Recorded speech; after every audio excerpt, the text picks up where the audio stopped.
धन्य निरंकार जी, मैं हूँ भरत चंद। ईश्वर को पाने के लिए सद्गुरु की आवश्यकता होती है और सद्गुरु वह सेतु है जो हमें अज्ञान रूपी महासागर के पार ईश्वर तक ले जाता है। सद्गुरु हमें ईश्वर से मिलाते हैं और ब्रह्म ज्ञान रूपी दात बख्शकर हमें जन्म मरण से मुक्ति दिलाते हैं। आज हम बात करेंगे एक ऐसे ही महान सद्गुरु बाबा हरदेव सिंह जी महाराज जी के बारे में। सद्गुरु बाबा हरदेव सिंह जी महाराज जी का जन्म 23 फरवरी सन 1954 को दिल्ली में बाबा गुरबचन सिंह जी और माता कुलवंत कौर जी के घर में हुआ। बाबा हरदेव सिंह जी की शुरुआती पढ़ाई रोजरी पब्लिक स्कूल दिल्ली से हुई तथा बाद की शिक्षा पटियाला के यादवेंद्र स्कूल से हुई। बाबा जी ने दिल्ली यूनिवर्सिटी से उच्च शिक्षा हासिल की। वे बहुत ही सरल और सहज स्वभाव के थे। उनकी इस सादगी और आध्यात्मिक सोच के कारण उनके दोस्त उन्हें भोला कहकर पुकारते थे। सद्गुरु बाबा हरदेव सिंह जी महाराज बचपन से ही सुंदर स्वभाव के थे। वे जब भी किसी से बात करते तो सुनने वाला भी उनकी वो मुस्कान देखकर खुशी से खिल उठता। एक बार जब वो अपने दोस्त के साथ खेल रहे थे तो वे जीत गए, लेकिन फिर भी उन्हें खुशी नहीं हुई, बल्कि वे अपनी दोस्त की हार देखकर दुखी हो गए। जब कक्षा में कोई उनकी टिफ़िन चुराकर उसमें रखा खाना खा लेता तो वे दुखी नहीं होते, बल्कि ये सोचकर परमात्मा का शुक्र करते कि शायद भोजन की मुझसे ज़्यादा इन्हें आवश्यकता है। बचपन में जब वो संगत जाते तो भवन में पीछे बैठकर संगत सुनते और जो भी सेवा बची होती उन्हें पूरा करते, जैसे कि कभी लंगर की व्यवस्था की देखभाल करना और ये देखना कि लंगर के पास महापुरुष हैं या नहीं है। छोटी छोटी सेवाओं का वो बखूबी ध्यान रखते और गुरसिख वही होता है जो सारी सेवाओं को सद्गुरु का आशीर्वाद समझ के प्रवान करता है। आपको स्कूल ले जाने और स्कूल से लाने की जिम्मेदारी एक रिक्शा चालक महापुरुष की थी। आपका दयालु हृदय बुजुर्ग रिक्शा चालक संत को कठोर श्रम करता देख करुणा से भर जाता। जब धूप ज़्यादा होती तब आप अपनी छतरी उनके सिर पर कर देते। एक आध बार तो ऐसा भी हुआ जब आपको लगा कि वह कुछ अस्वस्थ हैं तो आप कह उठे, चाचा जी आपकी तबीयत ठीक नहीं लग रही, आप मेरी जगह बैठो, मैं रिक्शा चलाता हूँ। ऐसा कहकर आप उनको पीछे बिठाकर स्वयं रिक्शा चलाने लगते। आपका अपनत्व से भरा दयालु हृदय सभी के दिलों को छू लेता था। जिस नौजवान को बचपन से ही कठिन परिश्रम करने, सादगी और नम्रता से भरा मर्यादित जीवन जीने की शिक्षा मिली हो, वह निश्चित रूप से जीवन के हर उतार चढ़ाव में एक रस और सहज रह सकता है। हरदेव जी ने कभी सद्गुरु बाबा गुरबचन सिंह जी के संतान होने के कारण किसी विशेष अधिकार या सत्कार की किंचित मात्र भी अभिलाषा नहीं रखी, बल्कि यदि किसी महापुरुष के द्वारा अन्य बच्चों को आपके प्रति विशेष ध्यान देने को कहा जाता तो आप उन्हें ऐसा करने से रोक देते। एक बार एक ज्ञान प्रचारक महात्मा आपसे मिलने के लिए यादवेंद्र स्कूल गए और आपके चरणों पर शीश रखकर नमस्कार किए तो आपके मुख से सहज ही निकल पड़ा, भाई साहब जी आप ऐसे न किया करें, आप तो ज्ञान प्रचारक भी हैं, दास तो कुछ भी नहीं है। सरल हृदय होने के नाते आपको मान सम्मान से दूर साधारण गुरसिख के रूप में स्वयं को पेश करना अति प्रिय लगता था। घर में आध्यात्म की ज्ञान गंगा बह रही थी और अध्यात्म के इसी ज्ञान में डुबकी लगाकर आप जी ने सन 1971 में निरंकारी सेवा दल ज्वाइन की और खूब संतों की सेवा करी। लेकिन जिस तरह एक सिक्के के दो पहलू होते हैं, उसी तरह जिंदगी में भी कुछ पता नहीं होता, किस पल खुशियाँ आ जाए और किस पल गमों का पहाड़ टूट पड़े। 24 अप्रैल सन 1980 को जब गुरबचन सिंह जी अपने भक्तों को अहिंसा की राह पर एक मानव की सेवा और कदर करने का संदेश दे रहे थे, तब हिंसक प्रवृत्ति के लोगों ने उनकी हत्या कर दी। बाबा जी के बलिदान से हर तरफ हाहाकार मच गया और हर तरफ एक बोझल सन्नाटा छा गया और बाबा हरदेव सिंह जी का इस दुखमयी घड़ी से सद्गुरु बनने का महान सफ़र शुरू हो गया और संतों को वही मानवता का संदेश, वही प्यार भरा संदेश जब बाबा गुरबचन सिंह जी के बाद बाबा हरदेव सिंह जी महाराज ने दिया तो सभी के चेहरों पर वो मुस्कान फिर से खिलाई। तो आइए सुनते हैं सद्गुरु बाबा हरदेव सिंह जी महाराज जी को समर्पित यह सुंदर गीत। संसार सुखी करने का उसने दृढ़ संकल्प उठाया था, मानवता की खातिर अपना हर सुख चैन गवाया था, हर सुख चैन गवाया था। संसार सुखी करने का उसने दृढ़ संकल्प उठाया था, मानवता की खातिर उसने हर सुख चैन गवाया था। कोई कहीं जो दुखी हुआ तो चैन से वो ना सो पाया, सबके दर्द में शामिल था और खुशी में सबकी मुस्काया, और खुशी में सबकी मुस्काया। हर एक जख्म का मरहम था,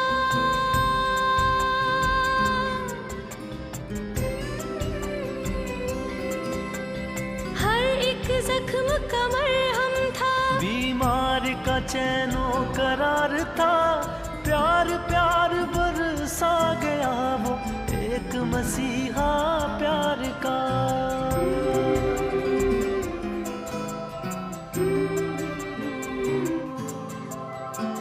जिस धरती पर जन्म लिया,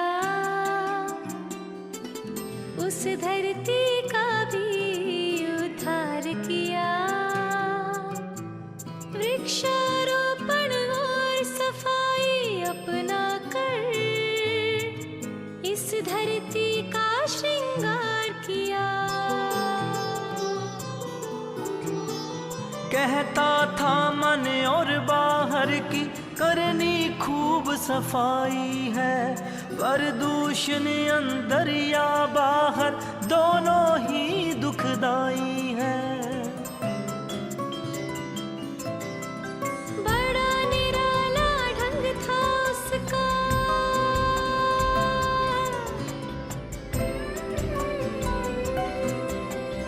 बड़ा निराला ढंग था उसका। सत्य के प्रचार का प्यार प्यार बरसा गया वो एक मसीहा प्यार का, एक मसीहा प्यार का, एक मसीहा प्यार का।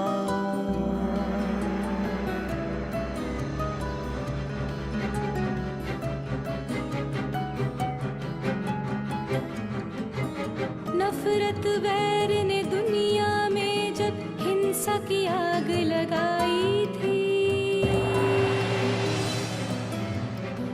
तड़प गया था उसका दिल अपनी या पीर पर आई थी।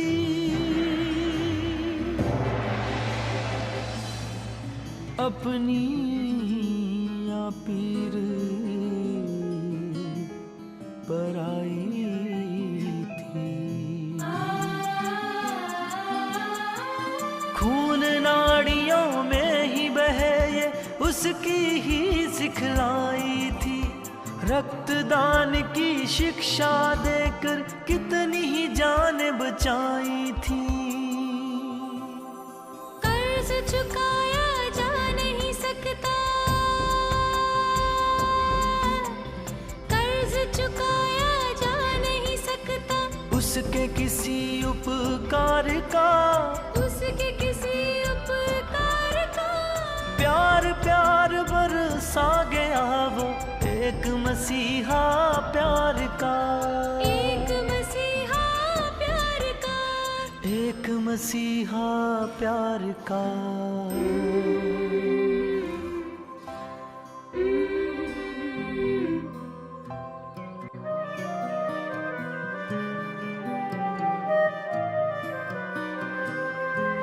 जाति मजहब की दीवारें तोड़ प्यार का पुल बनाया,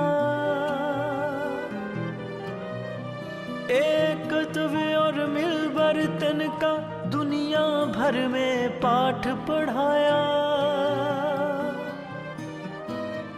जीने का ढंग दिया हमें पर पहले जी कर दिखलाया। निभा के सारे रिश्ते नाते हमें निभाना सिखलाया। पहले जी कर दिखलाया।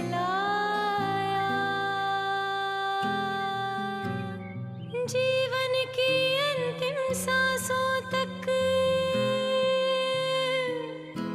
जीवन की अंतिम सांसों तक किया भला संसार का, किया भला संसार का। प्यार प्यार बरसा गया वो एक मसीहा प्यार का। वाकई में वो प्यार का मसीहा जो पूरे संसार को बस प्यार ही सिखाता रहा और हर इंसान के जीवन में एक मानवता का भाव लाता रहा।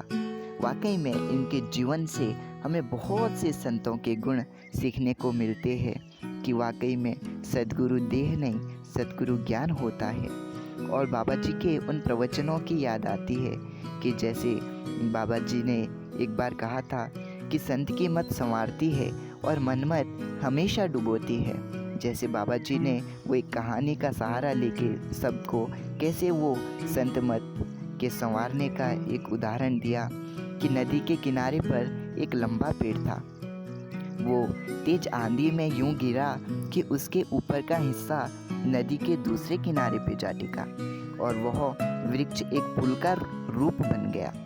उधर से एक बकरी चढ़ी उस पेड़ के ऊपर पार जाने के लिए और इधर से भी एक बकरी चली।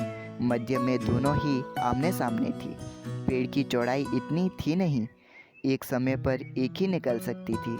तो दोनों ने आपस में सींग उलझा लिए।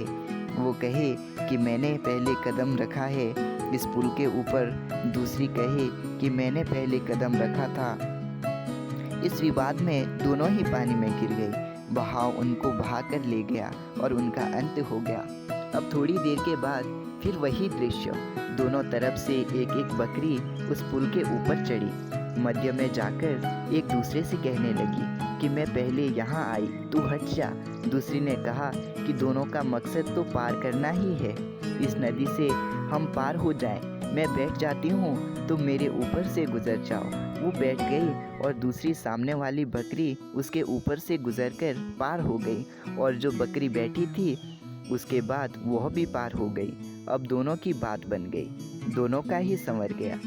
इसलिए अभिमान न करने की बात हमेशा महापुरुषों ने की है कि मत कर तू अभिमान रे बंदे, मत कर तू अभिमान। अभिमान मत कर, न तन का, न धन का, न विद्वता का, न हुकूमतों का, किसी चीज़ का भी नहीं, मान नहीं करना। और भी किस तरह बाबा जी ने तमाम उदाहरणों से संतों को वही सिखलाई दी कि किस प्रकार से संतों का, सद्गुरु का हमेशा शुक्राना करना है, परमात्मा का शुक्राना करना है कि तू जिस रजा में भी रखता है बस हमेशा मुझे उस भाव में रहना आ जाए और शुक्राना करना आ जाए। तो आइए सुनते हैं सद्गुरु बाबा जी का वही संदेश जिसमें बाबा जी ने इंसान को सुखी करने के लिए वो छोटी छोटी बातें बताई, लेकिन वो जीवन में एक बड़ा परिवर्तन लेकर आई।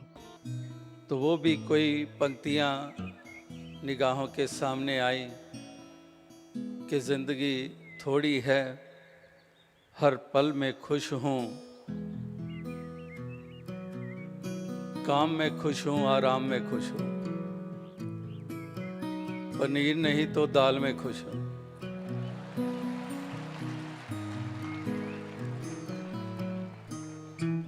गाड़ी नहीं तो पैदल ही खुश हूँ।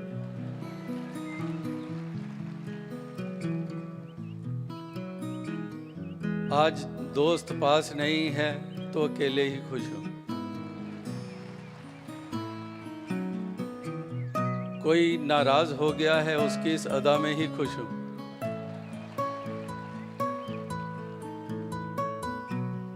कल तो बीत चुका है उसकी मीठी याद में खुश हूँ। और कल अभी आया नहीं है उसके इंतजार में खुश हूँ।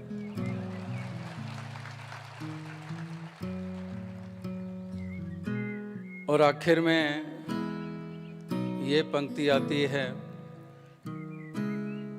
कि अगर ये पंक्तियाँ अच्छी लगी तो जवाब दे देना, अगर जवाब नहीं दोगे तब भी खुश हूँ।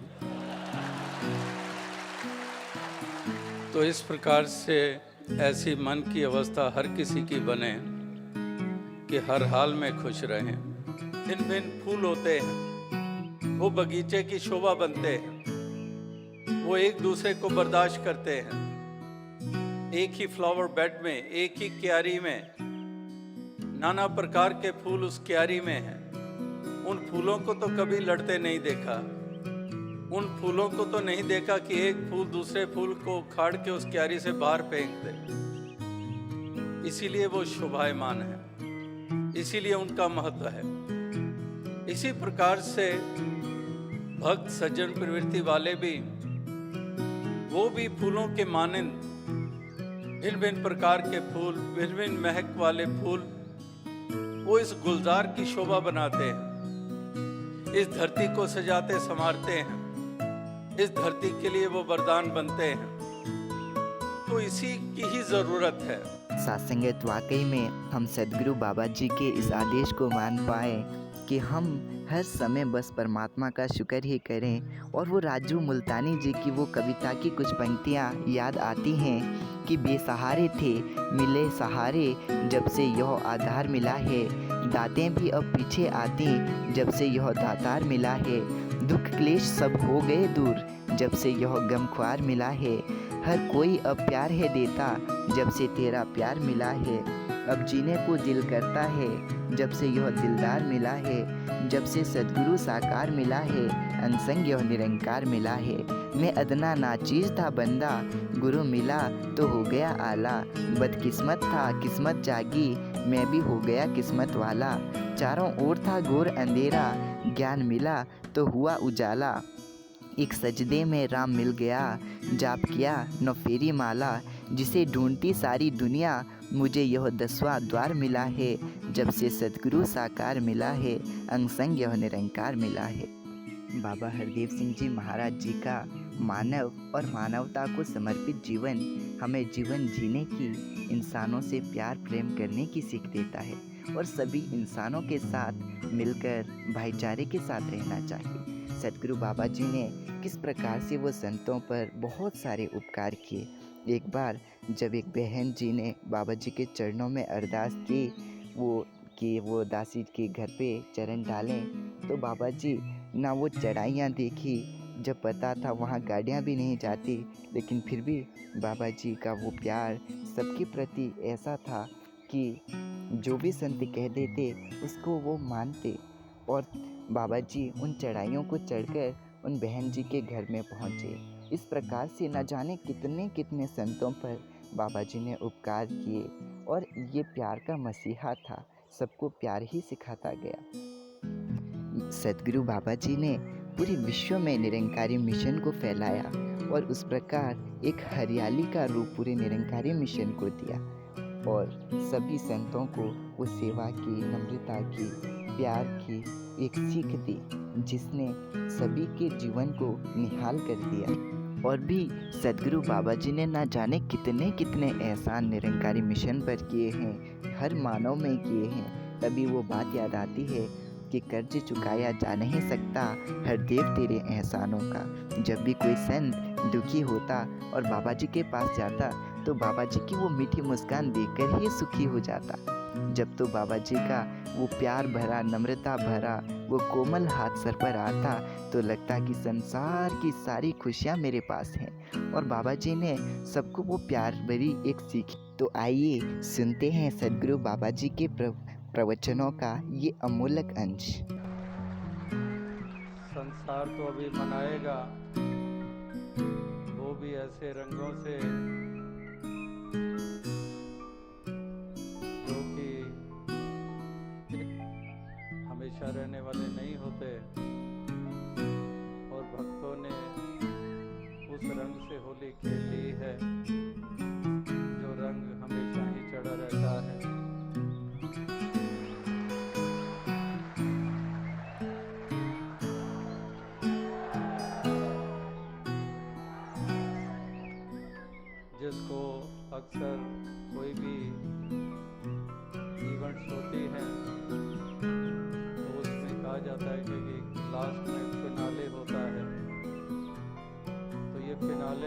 समागम का आपने देखा महकता हुआ, जहाँ पर फूल ही फूल चारों तरफ बिखेरे गए, और फूल अपने आप में एक प्रतीक है खुशबू के, खूबसूरती के। तो हर गुरसिख का जीवन फूलों सा महकता हुआ हो, और हर जीवन की अपनी खूबसूरती हो, दिव्य गुणों से युक्त होकर, प्यार प्रीत निम्रता वाले गुणों से युक्त होकर इस जीवन की यात्रा को तय करते चले जाएं। अभी भी आप सुन ही रहे थे कि तोहरे हो जाएं, तोहरे हो जाएं। उदास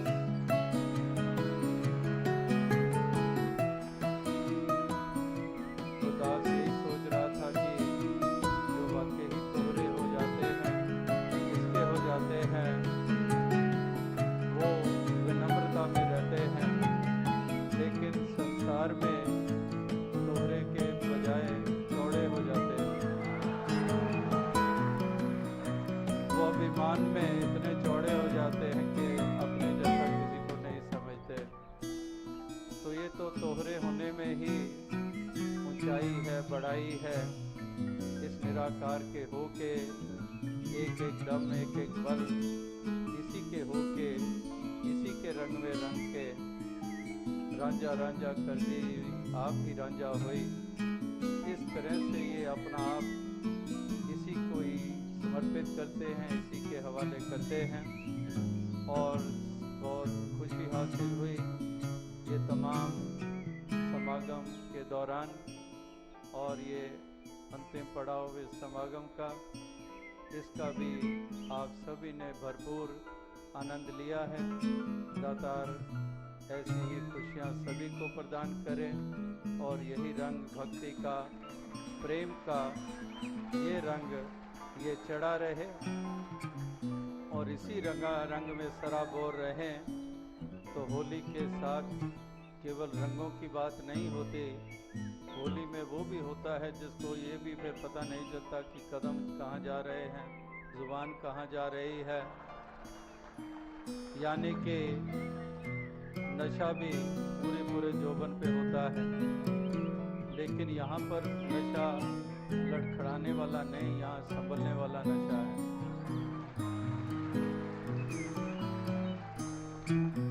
केन को जो नाम का नशा चढ़ता है, नाम कुमारी जो दिन रात चढ़ी रहती है, ये बाहोश रखती है। बाहोश रहकर, होश में रहकर नशे का लुत्फ, जो बेहोश ही हो गया वो नशे का क्या आनंद लेते होंगे। ये तो होश में रहकर ही आनंद प्राप्त होता है। तो ये होश में रहकर, होश में रहने का मतलब ये एहसास इस निराकार का अंग संग होने का। होश के हम गुरु के आदेशों को अपना कर चलते चले जाएंगे। होश यही कि हम किसी का दिल नहीं दुखाएंगे। होश यही कि हम किसी को नीची दृष्टि से नहीं देखेंगे। होश यही कि हमारी जुबान गुरमुखों वाली जुबान होगी, मिठास वाली जुबान होगी, सब्र और संतोष के भाव से युक्त होकर आगे से आगे बढ़ते चले जाएंगे। और संसार को भी जैसे 2 दिन समागम में संदेश दिया कि इस समय गवाने लायक नहीं है, तो भजन कैले राम का समैया अनमोल बा, कि ये समैया ये समा अनमोल है कि इस निराकार का भजन कर ले। भजन कर ले मतलब इसको जानकर, इसको अपनाकर, इसका जिक्र ही ना कर, इसके साथ जुड़कर जीवन की ये तमाम यात्रा को तय करता चला जा। सदगुरु बाबा हरदेव सिंह जी पूरी दुनिया में रह रहे निरंकारी समुदाय तथा सांसारिक लोगों को अमन और शांति का संदेश देकर लगातार बचपन से इंसानियत का पैगाम देकर दुनिया में भाईचारे और मिलवर्तन का संदेश देकर 13 मई 2016 को मॉन्ट्रियल कनाडा में एक कार एक्सीडेंट में इस 5 तत्वों के शरीर को त्याग कर ब्रह्मलीन हो गए और इस दुनिया में प्यार, प्रेम, भाईचारा, मिलवर्तन, इंसानियत सिखाने वाला एक मसीहा फिर से उस दुनिया से अलविदा कह गया। तो आइए सुनते हैं बाबा जी की याद पर यूं समर्पित एक गीत।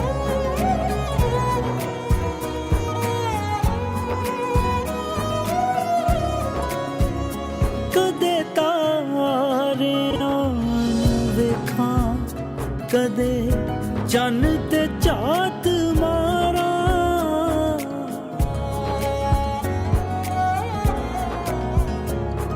कदे तारे वेखा कदे चन ते चात मारा किसे कोल बैके तेरिया गल्लां दे नाल सारा सुनदे तू साडे दिल दी सुनदे तू साडे दिल दी ताइयों पुकार दे हाँ तेरी याद दे सहारे जिंदगी गुजार दे हाँ तेरी याद दे सहारे जिंदगी गुजार दे हाँ।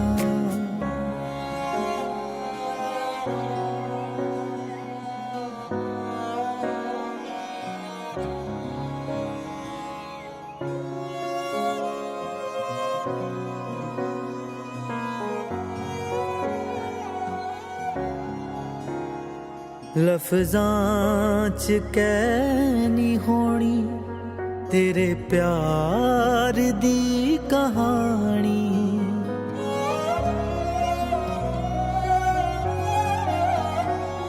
तेरे बोल प्यारे प्यारे लगदी ए रब्बी बाणी लफ्ज़ां च कहनी होनी तेरे प्यार दी कहानी तेरे बोल प्यारे प्यारे लगदी ए रब्बी बाणी तेरा प्यार याद करके तेरा प्यार याद करके खुद नू सवार दे हाँ तेरी याद दे सहारे जिंदगी गुजार दे हाँ तेरी याद दे सहारे जिंदगी गुजार दे हाँ।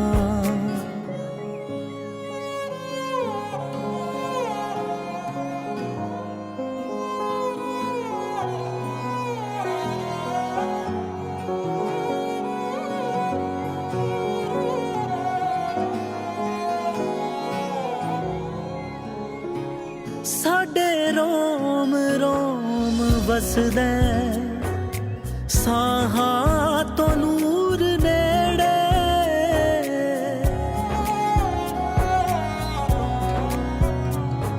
साडे रोम रोम वसदा साहां तो नूर नेड़े तेरे करके रोने काने तेरे बाजों सुने वेड़े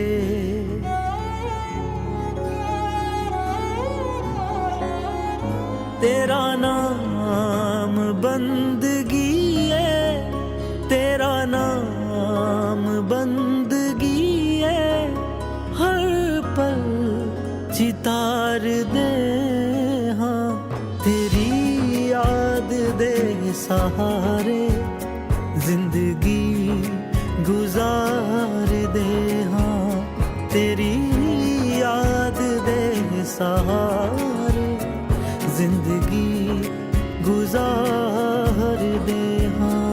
वाकई में इस महान जीवन से हम अपने जीवन में यही सीख ले सकते हैं कि हमें सबके साथ वही एक अपनत्व वाला, एक प्यार वाला भाव ही अपने मन में रखना चाहिए, ताकि इंसानियत जिंदा रह सके और बाबा जी के जो भी प्रवचन हमने सुने उनका हम बखूबी पालन कर पाए। क्योंकि सद्गुरु को मानने का अर्थ ही है कि सद्गुरु के उन वचनों का पालन करना।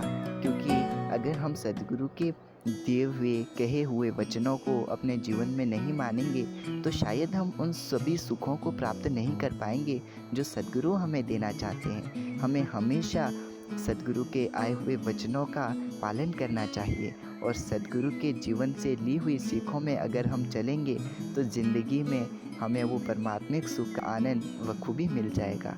तो अगर आपको ये वीडियो अच्छी लगी हो तो इसे लाइक और शेयर करना बिल्कुल ना भूलें। धन्य निरंकार जी।